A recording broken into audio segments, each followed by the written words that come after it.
पर चलो जो भी है क्या। देखो ये एमएससी फाइनल ईयर के अंदर पेपर 4 जिसका नाम क्या है, टूल्स एंड टेक्निक्स, ठीक है। उसके अंदर सेक्शन बी है, दो सेक्शन बांट रखे हैं उसमें, सेक्शन ए और सेक्शन बी। एक बात ध्यान रखना अच्छी तरीके से, सबसे टफेस्ट पेपर है ये, सेक्शन ए और सेक्शन बी दो बांट रखे हैं, है ना। आप जितने अभी फाइनल ईयर में देखोगे ना पेपर, उस फाइनल ईयर में पेपर में से एक इंपॉर्टेंट है ये।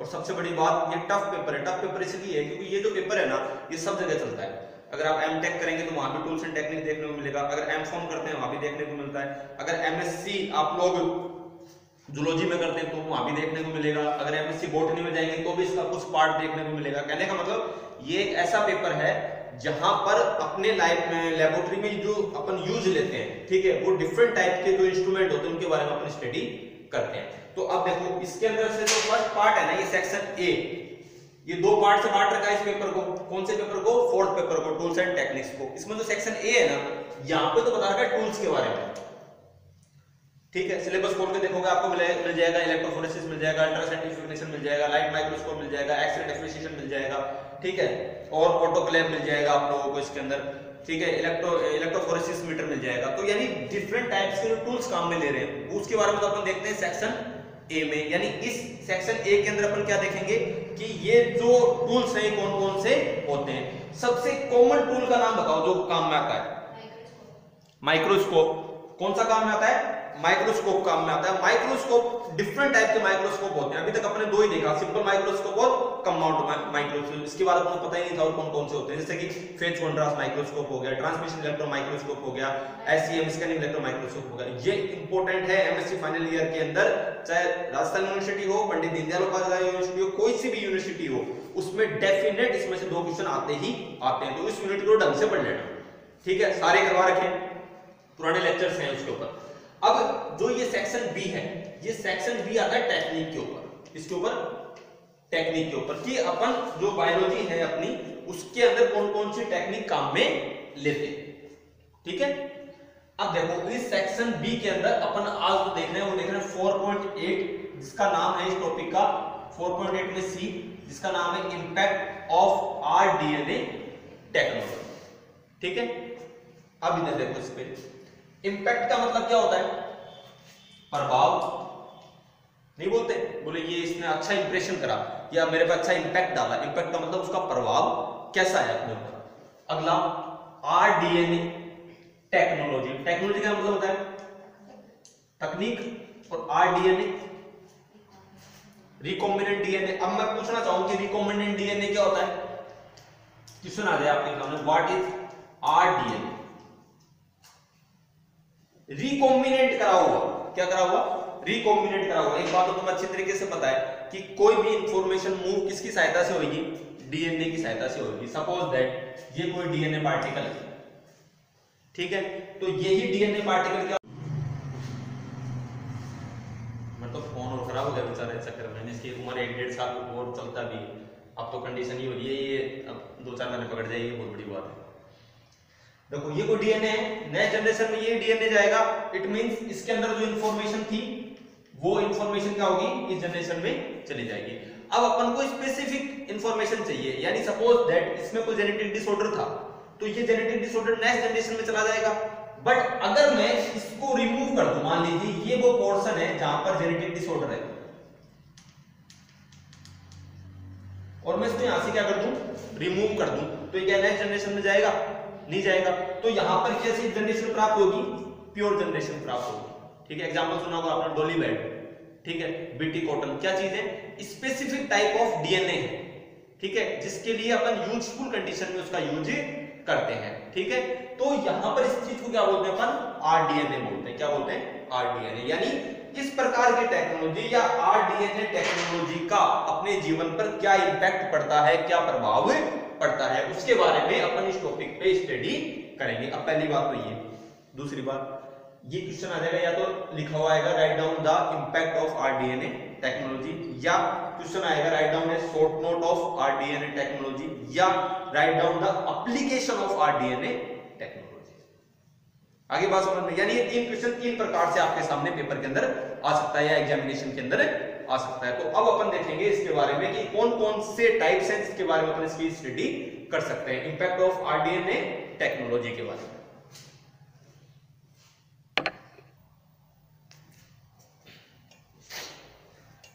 अब ये जो इंपैक्ट है ना, यानी इसकी एप्लीकेशन क्या क्या है, इसको अपन डिफरेंट टाइप से स्टडी कर सकते हैं, ठीक है।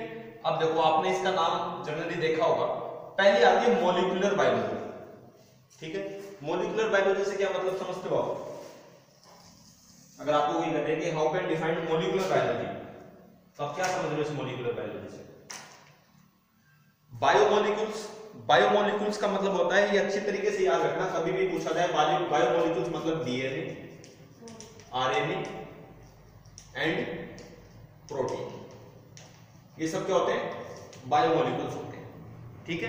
तो मॉलिक्यूलर बायोलॉजी में स्टडी करना, यानी आरडीएनए टेक्नोलॉजी की सहायता से अपन मॉलिक्यूलर बायोलॉजी की स्टडी कर सकते हैं। कहने का मतलब इस डीएनए की स्टडी कर सकते हैं, इस आरएनए की स्टडी कर सकते हैं और प्रोटीन की स्टडी भी कर सकते हैं। कैसे कर सकते हैं? सिंपल सी बात है, अपन को पता है डीएनए से फॉर्मेशन किसकी होगी? आरएनए की, और आरएनए से फॉर्मेशन किसकी होगी? प्रोटीन की। अगर डीएनए से आरएनए की फॉर्मेशन सही नहीं है और आरएनए से प्रोटीन की फॉर्मेशन सही नहीं है, इट मींस बॉडी डेवलपमेंट भी सही नहीं होगा, क्योंकि बॉडी डेवलपमेंट के लिए बेसिक फंडामेंटल यूनिट कौन सी है? प्रोटीन, ठीक है, जिसके द्वारा जेनेटिकल इंफॉर्मेशन सेव होंगी बॉडी में। कहां होंगी? इस प्रोटीन के रूप में। प्रोटीन सिंथेसिस के द्वारा ही क्या होंगी? वो ट्रांसफॉर्म होती चली जाएंगी। उसमें मेन इंपॉर्टेंट पार्ट कौन रोल करेगा? डीएनए, ठीक है। यानी सबसे पहले मॉलिक्यूलर बायोलॉजी, इसमें क्या है? जीन मैपिंग, ठीक है। ये मैं प्रीवियस में मैंने बताया था, जीन मैपिंग का मतलब जो जीन है, अब जीन कहां प्रेजेंट होते हैं? कोई आप लोगों से पूछे जीन कहां प्रेजेंट होते हैं? ये डीएनए है, ठीक है। डीएनए स्टैंड पे स्पेसिफिक क्या प्रेजेंट होंगे? आपके जीन प्रेजेंट होंगे। क्या वर्क होता है जीन का? जीन का वर्क क्या होता है?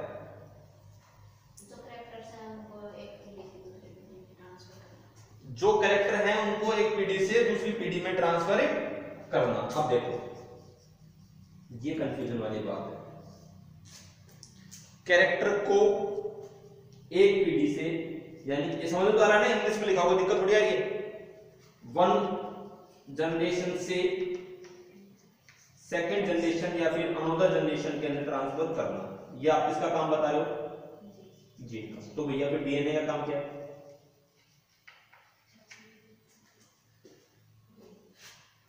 तो फिर डीएनए का काम क्या है? समझो, बहुत बेसिक सी चीज है, एक बार समझ में आ जाएगी। यहां लिख देता हूं,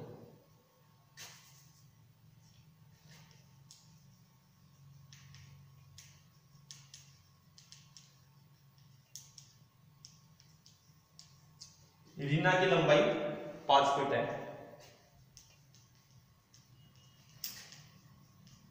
रवीना की लंबाई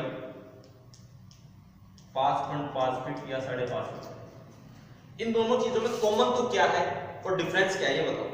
कॉमन चीज तो क्या है इन दोनों में?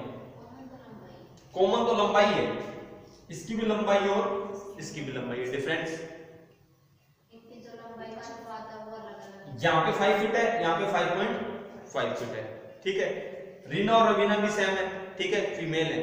अब ये जो रीना की लंबाई है ये अगली जनरेशन में जाएगी, यानी जो लंबाई है वो तो सभी जनरेशन में जाएगी, पर क्या ये बात श्योर है कि ये जो 5 फीट है यही अगली जनरेशन में जा पाएगी? नहीं, ये कम भी हो सकती है और ज्यादा भी हो सकती है। ये डिपेंड करेगा सेकंड पेयर पे, यानी जो मेल होगा उस पर डिपेंड करेगा कि ये लंबाई किस प्रकार से ट्रांसफॉर्म होगी। तो ये जो लंबाई है ना भैया, ये जो लंबाई है, it one is called as character. क्या होगा ये? इसका कैरेक्टर, लंबाई, चौड़ाई, ऊंचाई, ठीक है, ये सब क्या है? इसके कैरेक्टर है। इस कैरेक्टर में जो डिफरेंस पैदा हुआ है, ठीक है, ये 5 फीट है और ये 5.5 फीट है, और इसके अलावा अगर कोई मनीषा तीसरी आ जाए यहाँ पे और कोई भी आ जाए तो उसको भी क्या होगा? ये यहाँ पे चेंज हो जाएगी। यानी ये जो डिफरेंस आया है, इस कैरेक्टर में जो डिफरेंस आया है, it called is trait, it's called is trait, जिसको आप लोग जेनेटिक्स में पढ़ते हैं विशेषक। पढ़ाएंगे कभी ऐसा? विशेषक नहीं याद आ रहा होगा, मैं याद दिला देता हूं यहां पर। पौधे की लंबाई, ये तो पढ़ा है, पौधे की लंबाई, एक तरफ तो लिखते हैं double T, capital double T, और दूसरी तरफ लिखते हैं स्मॉल डबल टी। इसको बोलते हैं डोमिनेंट और इसको बोलते हैं रेसेसिव, ठीक है, प्रभावी और अप्रभावी। तो ये पौधे की लंबाई, ये इट वन इज कैरेक्टर, क्या है ये कैरेक्टर, और इसमें डिफरेंस होना ये क्या होता है, ट्रेट होता है। तो जो डीएनए होता है ये पूरे कैरेक्टर को लेके जाता है, किसको लेके जाता है, पूरे कैरेक्टर को लेके जाता है, बट जो जीन होते हैं वो इस ट्रेट को लेके जाते हैं, किसको लेके जाते हैं, ट्रेट को लेके जाते हैं। प्रत्येक जो भी पेयर है उस सब पेयर के अंदर नंबर ऑफ क्रोमोसोम डिफरेंट होंगे, ठीक है। वुमेन्स में कितने होते हैं, 46। अगर बटरफ्लाई में देखेंगे तो डिफरेंस होंगे, और इसी में देखेंगे तो डिफरेंस होंगे। इट मींस जो डीएनए सीक्वेंस है वो भी सब में डिफरेंस होगा, क्योंकि डीएनए सीक्वेंस किस पे डिपेंड करता है, नंबर ऑफ क्रोमोसोम के ऊपर। तो ये जो पूरा डीएनए मॉलिक्यूल्स है ये तो किसको लेके जाएगा, कैरेक्टर को। कैरेक्टर क्या है, लंबाई। तो लंबाई को ले जाने वाला तो कौन हो गया, डीएनए। अब उसमें जो डिफरेंस पैदा होगा वो किसके कारण होगा, इस ट्रेट के कारण, यानी जीन के कारण। सपोज दैट इस यहां पे म्यूटेशन हो गया, जीन म्यूटेशन हो गया, ठीक है, वो कंबाइंड हो गया, आपस में नंबर ऑफ जीन क्या हो गए, कम हो गए, तो लेंथ भी क्या हो जाएगी, कम हो जाएगी, ठीक है। आगे बात समझ के अंदर, तो यहां पर सबसे पहले जीन मैपिंग, क्रोमोसोम पे क्या करनी है, जीन मैपिंग करनी है कि कौन सा जीन कहां पर उपस्थित है। जब अपन जीन मैपिंग करते हैं तो उसी समय अपन को पता भी लग जाता है कि इसमें म्यूटेशन हुआ है या नहीं हुआ। म्यूटेशन तो पता है, उत्परिवर्तन, ठीक है, सडनली होने वाले चेंजेस। ये दो टाइप से हो सकते हैं, क्रोमोसोमल म्यूटेशन हो सकता है और जीन म्यूटेशन हो सकता है। या तो पूरे डीएनए में क्रोमोसोम में चेंज हो जाए, या फिर उसके specific part, it means gene के अंदर चेंज हो जाए। आगे आता बात समझ के अंदर, अगला है क्रोमोसोमल मैपिंग। किसकी मैपिंग करनी, क्रोमोसोमल, किसकी गुणसूत्र की मैपिंग करनी। तो ये सब अपन किसकी सहायता से स्टडी कर सकते हैं, आरडीएनए की सहायता से स्टडी कर सकते हैं, ठीक है। आगे आता बात समझ के अंदर, अरे कोई कंफ्यूजन है क्या इसमें, नहीं है।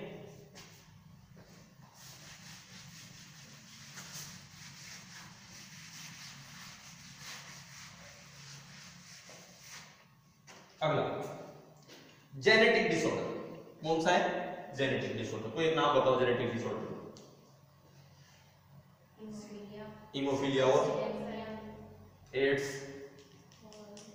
ये भी क्या है, जेनेटिक डिसऑर्डर। तो एड्स को आइडेंटिफाई किसकी सहायता से कर सकते हैं अपन, रिकॉम्बिनेंट डीएनए टेक्नोलॉजी की सहायता से कर सकते हैं। यहां पर अपन इसका इलाज भी कर सकते हैं, क्योंकि जो डीएनए का वायरस है, कौन सा वायरस है, डीएनए वायरस का क्या नाम होता है, रिट्रो वायरस, क्या नाम होता है उसका, एचआईवी, ठीक है। अगर उस एचआईवी वायरस को, वो क्या होगा, स्पेसिफिक क्रोमोसोम पे डेवलप होगा, ठीक है। डिफरेंट कितने हैं, 46 है, ठीक है। उस पे कोई स्पेसिफिक जो क्रोमोसोम है उस पे प्रेजेंट होगा। अगर उसको अपन क्या कर दें, रिसॉल्व कर दें, या उसको अपन क्या कर दें, डिसऑर्डर को वहां से रिमूव कर दें, तो अगली जनरेशन के अंदर एड्स नहीं जा पाएगा। तो उसकी स्टडी अपन किसकी सहायता से कर सकते हैं, आरडीएनए टेक्नोलॉजी की सहायता से कर सकते हैं। आगे बात समझ में। अगला ये क्या होता है, पुराने वीडियो देखिए मुझे पता लग जाएगा।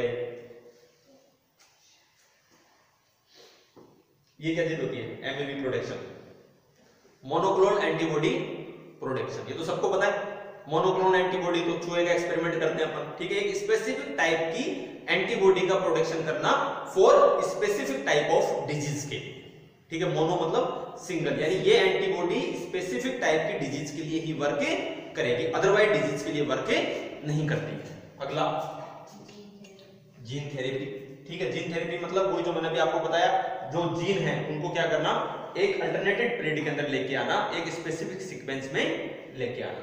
अगला डीएनए फिंगरप्रिंटिंग, इसका क्या उपयोग करते हैं,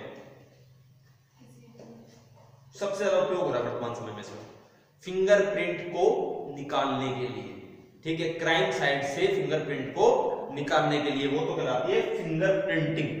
और डीएनए फिंगरप्रिंटिंग मतलब, क्योंकि जो आप लोगों की ये फिंगर है इसकी प्रिंटिंग सबकी अलग अलग होती है, तो डीएनए फिंगरप्रिंटिंग के द्वारा अपन डीएनए मॉलिक्यूल्स की स्टडी करते हैं कि क्या जो क्राइम सीट पे जो मनुष्य प्रेजेंट था वो ही किसी से मिलता है या नहीं मिलता। अगर सपोज दैट कोई अपन को पता लग जाए कि साहब कोई, मान लीजिए कोई लड़का है और वो एक उस क्राइम सीट पे था, तो अपन उसके डीएनए एनालिसिस के द्वारा अगर उसके माता पिता से उस पेयर को पता लगाएं तो अपन को पता लग जाएगा कि क्या वो उनका लड़का था या इनका लड़का नहीं था। जनरली जो रेप केसेस हो रहे हैं वर्तमान समय में, उसमें इस टेक्नोलॉजी का सबसे ज्यादा उपयोग किया जा रहा है। अगला वैक्सीनेशन, ये तो सुन ही रहे हो, काफी साल भर से सुन रहे हो आप, है ना।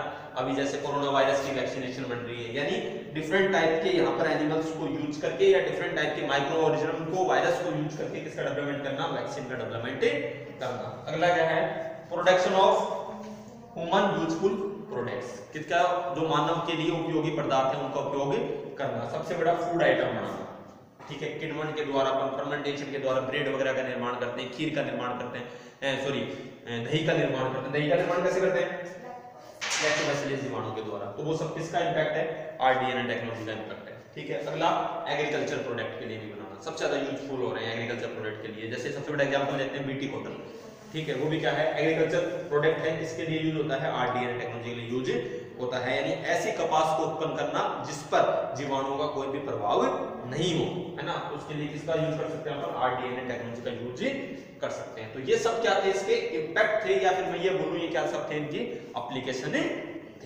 ठीक है।